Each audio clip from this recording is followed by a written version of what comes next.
안녕하세요. 윌리엄 리입니다. 문재인 정권을 붕괴시킬 수 있는 1조 원대 폰지 사기 사건. 미중 무역 전쟁과 북핵 사태 문제로 시진핑과 김정은이 전혀 미덥지 않은 문재인에게 신랄 같은 희망을 품을 수밖에 없는 상황에 문이 오늘 트럼프를 백악관에서 만났죠. 저는 처음엔 거대 멘붕을 주지 않나 예측했지만 일주일 전에 그게 아니라 트럼프가 문재인을 계속해서 희롱할 것이라는 정보를 듣고 여러분께 이 이야기를 말씀드린 바 있습니다. 즉 제 최초 예측은 빗나갔고 지난주에 들어온 정보가 맞은 셈이 되었습니다. 희망을 한껏 안겨주지만 원하는 걸 하나도 주지 않는 트럼프의 수법이 언제까지 지속될지 지켜봐야겠습니다. 오늘의 이야기를 하겠습니다.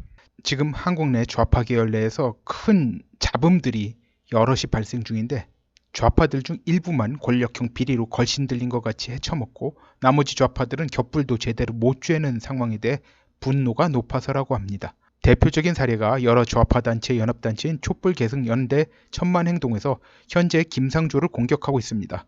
공정거래위원장 직에서 사임하게 만들겠다는 목표로 임하고 있다고 합니다.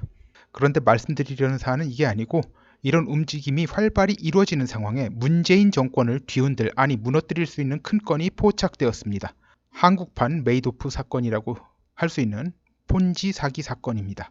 폰지 사기 수법이라는 것은 실제 투자 수익은 내지 못하고도 후발 투자자들에게서 받은 투자금을 앞선 투자들에게 수익금으로 지급하는 방식으로 투자 수익을 내고 있다며 투자자들을 모으는 방식의 사기 수법입니다. 이러면서 투자금의 일부들을 갖다 계속 빼돌리면서 돈을 착복하는 수법이죠. 폰지 사기가 무언지 자세한 내용은 인터넷 등을 검색해 찾아보시기 바랍니다. 제가 말씀드리려는 사건은 상부 비리 세력들과 사법부의 부패한 판사들이 결탁한 사건인데 상부 비리 세력엔 이명박 계열, 통진당 계열 등이 총망라되어 있습니다. 통진당 계열이라 하면 리정희 동무 이야기하는 겁니다. 리정희 동무가 관련되어 있어요. 또한 이 사건에는 이번 헌법재판소 재판관 후보로 청문회가 열리고 있는 이미선 판사 부부도 연루되어 있다고 합니다. 이게 다 터지면 문재인 정권이 견뎌낼 수 있을지 의문이라 할 정도의 초거대 규모의 권력형 비리 사건입니다. 이 사건의 주요 주모자엔 부산 경남 친노 친문들이 있기 때문입니다. 부산 경남 친노 친문의 가장 대표적인 인물이 노무현 정권 마지막 민정수석 비서관 이호철이죠.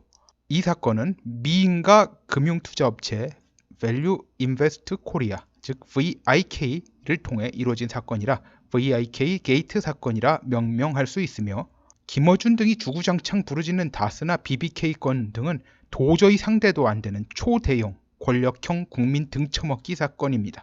수신액은 총 1조 2천억 원이고 피해액으로 신고된 액수는 9천억 원이 넘어 1조 원에 육박합니다. 주범으로 재판받은 사장은 8년 선고받고 법정 구속된 상태입니다. 그러나 현재 사기 도구가 된 이 VIK, 이 회사가 버젓이 웹사이트를 아직도 유지하고 있습니다. 여러분이 구글링해서 찾아보시기 바랍니다. 아직도 영업하고 있습니다. 정의연대란 단체에서 피해자들과 손을 잡고 이를 파헤치고 있는데 정의연대는 서울대 출신의 좌우파 계열이 혼재되어 있다고 합니다. 특히 그 단체 소속의 특수부 검사 출신인 이민석 변호사가 검사 재직 당시에 이에 대해 인지하고 기가 막혀서 이 문제를 아직도 물고 늘어지고 있다고 합니다. 좀 똘끼가 있는 사람으로 통한다고 하더라고요. 그렇지 않으면 사실 이런 문제를 갖다 물고 늘어질 수가 없죠. 정의연대는 통일전선 전술을 연상하게 하는 단체이고 사무총장은 분명 반미 좌파인데 그렇다고 이 단체의 주장을 그냥 무시하는 건 현명치 않다고 봅니다. 그 이유는 좀 더 들어보시면 압니다. 일단 이 단체에 속하는 반미 좌파들은 문재인 정권에서 떨어지는 떡고물들과 거리가 있는 사람들입니다. 이 정의연대에 속한 반미 좌파족 사람들도 이러한 까닭에 친문, 친노 계열의 권력형 비리 축제에 분노하고 있습니다. 이 정의연대란 단체가 여러분 마음에 안 들 수 있겠지만 이 단체가 현재 이념을 초월해 국공합작식이 권력형 비리에 맞서는 국공합작식 시민단체라는 점에 의미가 있습니다. 그런데 국공합작식 권력형 부정축제 집단이라는 게 결국 보면 탄핵을 일으킨 주축 세력들로 압축됩니다. 그리고 국공합작식 권력형 부정축제의 최종 보스가 좌파 쪽에선 친노, 친문 핵심 세력들이므로 이는 문재인 정권이 존망과도 맥이 닿아 있다고 하겠습니다. 정의연대에서 이 문제를 언론에서 쟁점화시키려 했지만 조중동이나 한경호나 아무도 응하지 않았습니다. 그래서 일단 단체를 띄워야 하겠다고 이메리 사건을 터뜨리려고 했는데 마지막 순간에 이메리가 인터뷰장에 나타나지 않아서 무산되었다고 합니다. 이메리 미투 사건이죠. 단체를 띄운 뒤에 그 다음에 밸류 인베스트 코리아 건을 사회 쟁점화 시키려 한 건데 일단은 저지된 셈입니다. 7천여억 원을 사기치고 사장이 구속되었는데 구속기간 6개월이 지나는 바람에 사장은 석방되고 석방 후 다시 더 사기쳐서 그러니까 더 수신이 더 됐다는 거예요. 총 피해액이 1조 원에 육박한다고 합니다.